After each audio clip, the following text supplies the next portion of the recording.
யாரா தேவன்? நீயா தேவன்? கையில அருவாளை தூக்கிட்டு கடாமிச வச்சிருக்கலாம் தேவனாய முடியுமா? வயசு பொண்ணு ஆபத்துன்னு வந்துருச்சுன்னா வர்றவன் 100 பேரா இருந்தாலும் ஒத்தையில நின்று வெட்டி போட்டு அந்த பொண்ணு மானத்தை காப்பாத்துறானே அவன் தேவன்டா. கட்டின பொண்டாட்டி கருப்போ சேவப்போ வத்தலோ தொத்தலோ அவ கூட சந்தோஷமா குடும்பம் நடத்திக்கிட்டு அடுத்தவன் பொஞ்சாதிய பார்த்து ஆத்தான்னு வாயார கூப்பிட்டு அன்போட பழகுறானே அவன் தேவன்டா.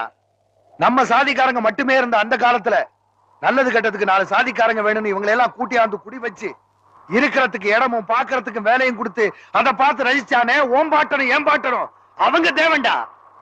விவசாயம் முடிஞ்ச உடனே தனக்கு லாபம் வருதோ இல்லையோ உழைக்கிறவங்க கூலிய குறைக்காம கொடுத்துட்டு அவங்க சந்தோஷத்தை தான் சந்தோஷமா நினைக்கிறானே அவன் தேவன்டா.